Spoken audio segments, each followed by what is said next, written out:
Dans le cadre de ces œuvres sociales, Canal Plus Groupe RD Congo a apporté hier son assistance à l'orphelinat Matumaini au quartier Kingabwa dans la commune de Limete. C'est pour permettre aux orphelins de bien fêter la Noël que ces gestes de générosité de routine a été posé par Canal Plus. Annie Peya, Christian Chibambelita. Habitué à donner le sourire aux Congolais à travers ses programmes Canal Plus Group, a tenu à partager la joie de Noël avec les enfants de l'orphelinat Matumaini, Espoir en français. Dans le cadre de ses œuvres sociales, comme le veut la tradition pendant la fête de Noël, Canal Plus a apporté dans sa gibecière des sacs de riz, du sucre, du lait, de l'huile végétale, des jeux intelligents et une enveloppe pour permettre aux 25 orphelines de Matumaini de fêter en paix. Ce don a été symboliquement remis par le directeur général de Canal+, Jean-Claude Chipama. Nous sommes venus pour nous réjouir avec les enfants. Vous savez, c'est le temps des fêtes, c'est le temps de Noël. Ces enfants n'ont pas de parents. Il y en a beaucoup qui ont été trouvés dans la rue. Donc elles ont manqué d'affection. Donc c'est comme ça que Canal+ est venu à chaque année va visiter un orphelinat pour essayer d'apporter tant soit peu ce que nous pouvons. Donner l'occasion aux enfants de regarder la télé, donner l'occasion aux enfants de pouvoir manger quelque chose de convenable en ce temps de fête. Henriette Kessé, responsable de l'orphelinat, a remercié Canal+ pour ce geste de générosité. Je vous remercie. Vous n'avez pas cette idée que vous avez passé nous rendre visite. Vraiment, je suis surpris d'avoir la nourriture, les jouets, les vêtements des enfants. Merci de passer pour la fête de Noël. Et merci pour tout. Cette assistance à l'orphelinat Matumaini coïncide avec la prolongation de Réabo Canal+, Matabissi, un geste de reconnaissance de Canal+, à ses abonnés. Action qui consiste à bénéficier de plus de chaînes pendant 14 jours lors du réabonnement. En outre, Canal+ offre aussi un kit complet à 15 000 francs congolais. C'est pour permettre aux abonnés Canal+ de profiter de la meilleure qualité d'image et des programmes pendant les fêtes. Le gouverneur de la ville-province de Kinshasa, André Kimbuta, souhaite aux Quinoises et Quinois une joyeuse fête de Noël et leur présente ses vœux les meilleurs pour l'année 2016. Dans le cadre de ces festivités, la ville-province de Kinshasa, le gouverneur de la ville vient d'adopter donc les mesures ci-après. Instauration d'une période de courtoisie routière allant du 24 décembre 2015 au 4 janvier 2016, l'interdiction des pétards sur toute l'étendue de la ville de Kinshasa. Les mesures si haut évoquées sont des strictes applications faites à Kinshasa le 23 décembre 2016. André Kimbuta, gouverneur de la ville-province de Kinshasa. Voilà, mesdames, messieurs, c'est par ici que nous refermons complètement cette grande édition d'information de la mi-journée. Merci de l'avoir suivi. À 15h, le journal en langue nationale, 19h30, Lisette Kinga Kelekolo sera là pour vous informer. Au revoir et joyeuse fête de Noël.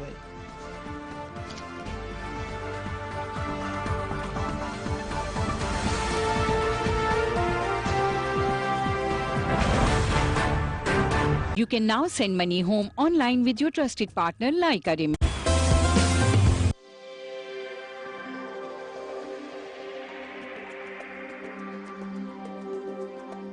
Quand les justes se multiplient, le peuple est dans la joie.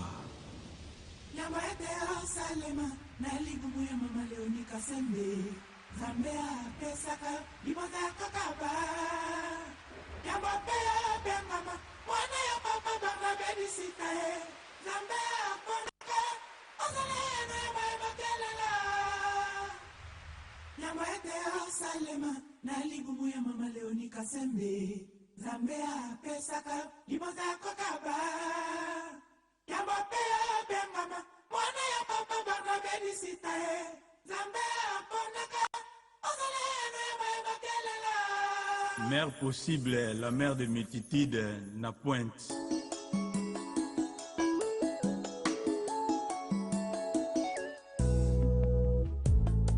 So kitata Nzambe apesi yo libonza Kosalela yango pona lobiko Mama olivele mekabila sosola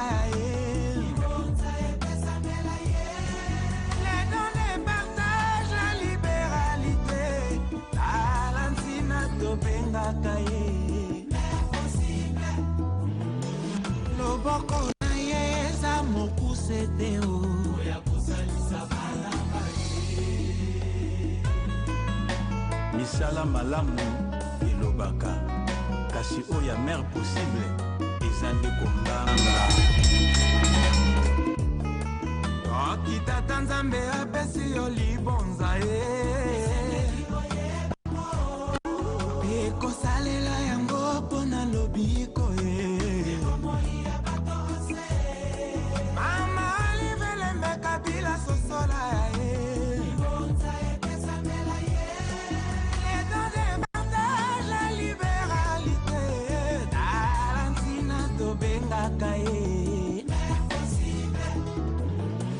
loboko na ye eza mokuse te ya kosalisa bana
Please Olive Lembeka Bange Nandako na ye azalaka toujours en œuvre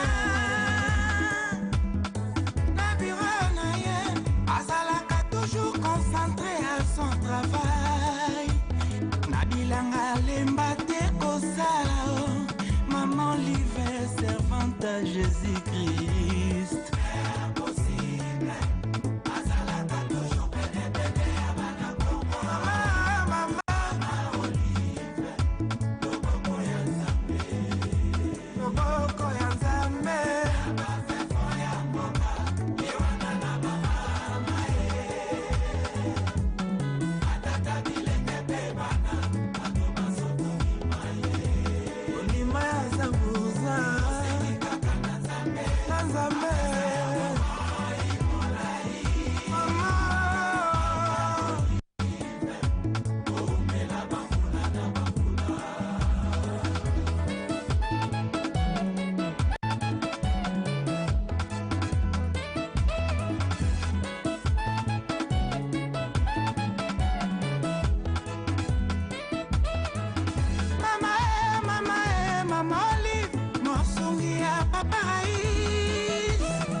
Pasteur Boana, ancien Boga, la bouche autorisée, au Sanza Tozwa Zéro, Sanza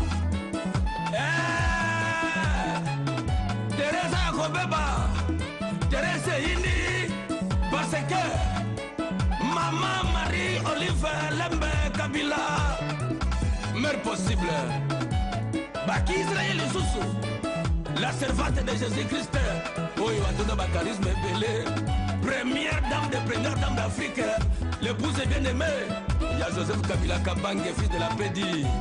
Azali Mwasi Oyo, ba Congolais nyonso balula à la folie.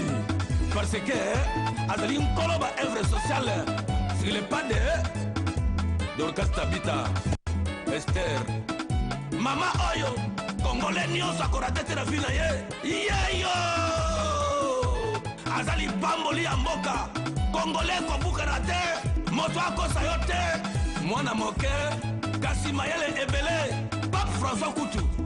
Ayambaye na audience publique, à cause ya misala kitoko asalaka oyo kutu etombola foi ya église catholique muta tombola yango parce que somo na terrain bakongolaise bakongolais ndeko na bino teyo moto akosa bino te azali pamboli ya mboka bobatela ye bofula ye boyende nzambe atindeli biso bango nde bayeli biso révolution de la modernité mpo mboka na biso mpe ekoma lokola bamputuville di bien envier.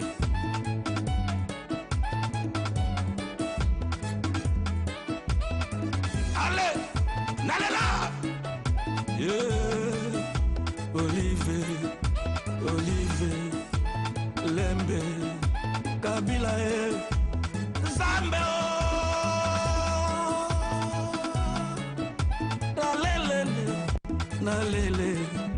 Nalela Olive Olive Zokiote Animo Suswe Olive Mina Kofao Duya Mapeno Mzambeo Ale biloko ya moto uti mbinguni di Il para yerobe awa Au sentir que RDC Eloga makasi parce que Toza pena mama ya makasi Mama ya bolingo Alinga moto nyonso Moto nyonso azala très bien Pomboka yekenda se liboso Akabela bambola Cité mobimba avec ba fila na pointe Nana sala yango Atonga kutu ba école technique professionnelle industrielle na RDC mobimba Peba makambo epele ande na ndenge nokola ngai oyo etikali immortel somo avec la servante de Jésus-Christ nano bomoni te bokomona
Ata oya boy Undi mate Ah Noko Ni babi baningati Yoka melope Ope na doki ekundo babele kosa